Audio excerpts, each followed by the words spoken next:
Are you ready? Ready. All right, let's go. Kevin here, top 1 financial advisor and best-selling author.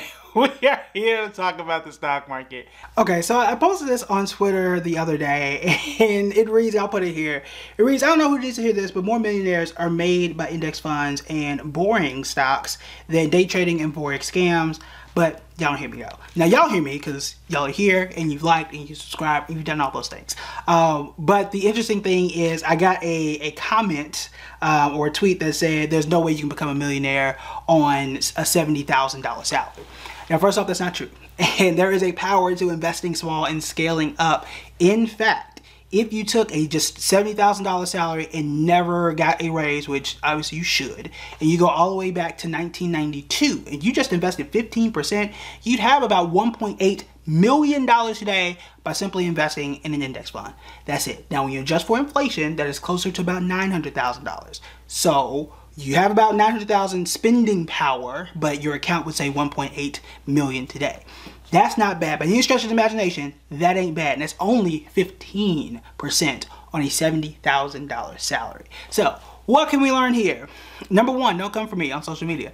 No, I'm kidding.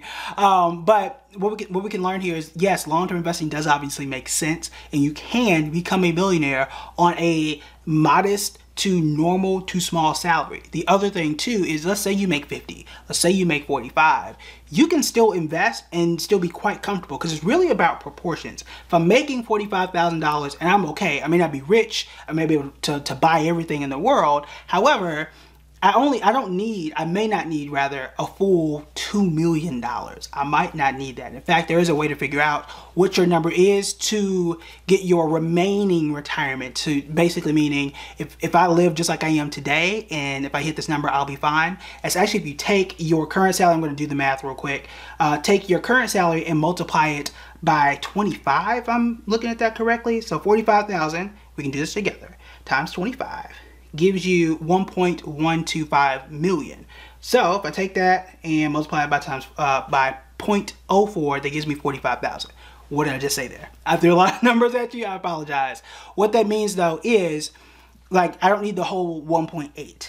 Okay, but if I can get to, let's say 1.1 million, I'm investing 15% of my income in just an index fund and slowly scale up. If I can get to 1 million, 1.1 to be exact, then I can withdraw 4% of that baseline, 4% of that portfolio every single year and live the exact same way without having to go to work. That's essentially how that works. Now, that does obviously depend on how well the market performs. That's going to depend on what inflation does, right? And there are a few factors in there, but you know, there's a difference. Somebody who needs 70,000 might need 1.8 million. Someone who's only making 45 may only need 1.1 million. That sounds like a lot, but again, you can go back to 1992. Now, it took 30 years to get there, okay? How do you get there a lot sooner?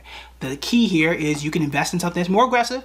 There are risks there by doing that, or you can invest more of your income whenever possible. So you don't have to start at 15. That's just my benchmark. That's what I personally do. Most books, mine included, will tell you anywhere between 12 to 15. If you start later in life, you want to kind of bump that up a bit more, as high as you possibly can. This is primarily in your 401k, but it's not the only place that you can do it. But these are things I would consider if I were in those particular shoes.